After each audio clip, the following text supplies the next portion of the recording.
There has been a lot of discussion recently on the new education policy. The discussion began shortly after the draft, an early draft of the new education policy was circulated. In what follows, I'm not going to talk about the document itself, but I would like to talk about the future or the likely futures of higher education in particular.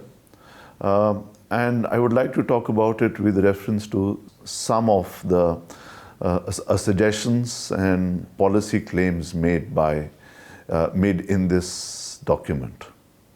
My starting point would be the strongest claim, which is often made, that one of its goals is the decolonization of education itself and of higher education in particular. And I would start out by saying that, it depends what one means by decolonization. And I think there are at least three components to decolonization. The first of which, of course, relates to the democratization of higher education. And the second and the third are related to each other, and these are issues of what I would call issues of connectivity, and the third meaning issues of plurality and diversity. And I don't think that one can look at the future of higher education without keeping these three concerns in mind, these three concerns of decolonization in mind. And I say this as a student of higher education in India, particularly from the end of the 19th century into our own times. If you look at the long history of the university, then what we learned in the 19th century, that in a way the university was contributing to the task of nation building. And I think it performed this task not just in India, but it performed this task in many parts of the world, in most parts of the world where a university system was established. But I think towards the last decades of the 20th century, the university was not just contributing to nation building, the university went international, all right? In other words, there was a mobility of students, of professionals trained within national universities who migrated to other places to seek employment there. So the university was also preparing an international cadre of highly trained professionals who were mobile. Today, I would like to touch upon this less discussed task of the university, because I think we have recognized, in the light of the pandemic that has been raging over the last year and a half, as well as major climate changes that have been taking place, that we also have to think about planetary futures. And that when we plan for our education, we are not just planning for the task of nation building, but we are planning for the task of a deeply, highly connected world. Are we thinking along these lines, in these possibilities, when we think of higher education and the decolonization of higher education? Are we thinking about these connectivities? Are we thinking about planetary futures? These are some of the issues I think we need to think about in reimagining the future of the university. The issue of democracy, the issue of connectivity, and the issue of plurality and diversity. And of course, very often, this plurality and diversity in some quarters is taken to mean divisiveness, rather than contributing both to the enrichment of culture and the enrichment of perspectives and different points of view. One can make an argument from the philosophies of science, but that is not something I would go into on this occasion. That's something to be discussed at another moment. So why do I say that? Well, or how does one think higher education contributes to decolonization? And I think this is not a new agenda of higher education. It goes back to the last decades of the 19th century, and one definition of decolonization is disidentification with colonial practices. And the university system that was first established in India, the modern university system, in 1857 is what educationists refer to as the university as an examining body.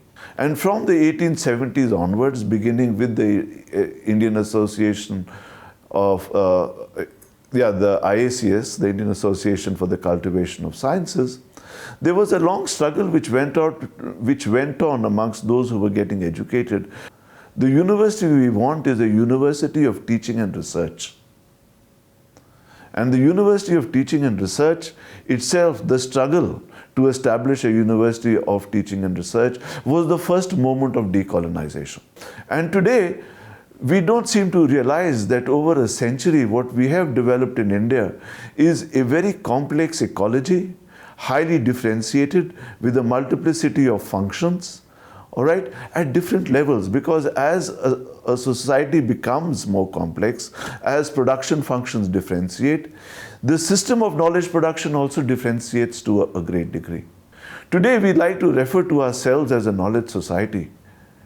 If we are indeed a knowledge society, then, are we going to basically separate the teaching functions from research functions? Or are we going to say, we wish to further develop and elaborate upon this structure we have taken a long time to develop, rather than say, well, we should have colleges for teaching and we should have separate research institutes. We don't seem to understand the logic of what was referred to as the unity of teaching and research. All right? Now, I think that this thinking has also been, in a way, I don't want to use this catch-all term neoliberalism, but this thinking has also been kind of driven by certain assumptions of neoliberalism. And the assumptions behind the neoliberal argument for separating the teaching function from the research function of a university has been that, universities have become very big. A small percentage of students who go through the university basically end up in research positions. Most of them go on to perform other functions within society. And the second assumption is that, in the University of Teaching and Research, no matter what you do, you're trained to be a researcher. And that doesn't dovetail with the requirements of society. That by itself cannot become the logic for separating the ideal that drives the University of Teaching and Research. And I think this University of Teaching and Research is under threat. And although the government has constantly said that funding for research will not come down, we have seen, India used to be a kind of model for third world countries. I remember in the late 1990s meeting researchers from other parts of the third world who said, the amount of money your government invests in research is really very interesting. And what did we invest? Close to 1% of our GDP, which was anywhere near the 4% of the GDP of the American economy or the Korean economy or any of these economies. But it was still a kind of symbol for the third world, that India has built a tremendous scientific and research establishment on which the skills of this society develop. There's much criticism of the policies of the 1950s. And if you ask me really, I think that the policies of the 1950s to invest in higher education and to invest in the development of a scientific and technological system, however suboptimal it was, I think we should have invested more, began to pay dividends rather slightly late, in the sense it's a question of delayed impact. When people criticize the policies of the 1950s and the 1960s, they don't realize that these policies began to pay off in the 1980s and the 1990s. All right? If India has joined the information economy in a way, in such a significant way, it's also a result of those policies of the 1950s and 60s that paid off a decade, 2 or 3 decades later. So, I think that we have to learn to look at the research system as a highly differentiated system, all right? It is an ecological system full of connections. I don't wish to criticize the vocationalization of education, which is part of the policy, one of the instruments of the new education policy. I don't wish to criticize that, but I do not think you can promote the vocationalization of education at the cost of either dismantling or underemphasizing the importance of the scientific and technological research system. Because all these elements are deeply connected. You make a small change in one, you can end up destroying something else. You can end up, undermining another component of this system. All right? And so one has to look at the kind of linkages which are established from higher secondary education to undergraduate education to then postgraduate education and research. Now, this needs to be thought about rather carefully. We can't take unilateral policies that this is the way this will be done, and this will be done at the cost of a certain kind of indigenism. All right? So that's one part of my argument. The second part of my argument has to do with the fact that even if we look at this system of higher education and research, this system is defined by a certain dualism. There are the institutions of national importance where indeed advanced research is done and where researchers are connected with with their colleagues at the frontiers of science in different parts of the world. You have the central universities and you have funded state universities. And the difference in levels of research between these three is indeed quite substantial. And I think the task of the national educational policy should have been, rather than say, well, there are places for research and there are places for teaching, should we say, how do we build even the research capacities at state level universities so that they can become responsive to state level needs? What does educational reform therefore mean of the higher education system? The policy talks about processes of mentoring.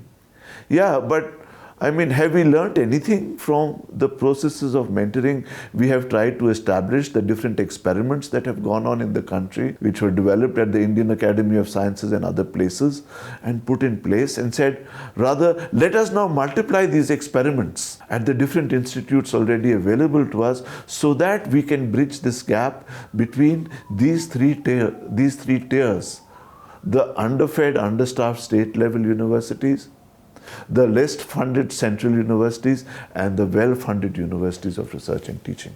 This is not an either-or proposition, because the well-funded institutes of research have felt very often that the quality of students sometimes coming in from the central universities or the state universities into the institutions of national importance has been declining. It has been declining, but it has been declining why? All right. Now, they have tried to put measures in place to rectify some of these, but a lot more has to be done. Now, one can take two attitudes: to build new structures, or on the other hand, to reform slowly and improvise and fund already existing structures. How is this to be done? It's not a question of, how you look at research institutions or how you look at higher education. Institutions of higher education take a long period of nursing. They have long gestation periods. To build a good tradition of research and teaching takes a long time. You can't build them overnight. So I think we've not looked back and said, well, which were our successes and what can we look back, what can we learn from those successes, and what were our failures and what can we learn from them, and then try to reinvigorate our state level institutions and those central universities which have gone into decline. The other important and related issue I would like to bring up here is a very important political philosopher has told us that social justice is not possible without cognitive justice. And I would also say cognitive justice is not possible without social justice.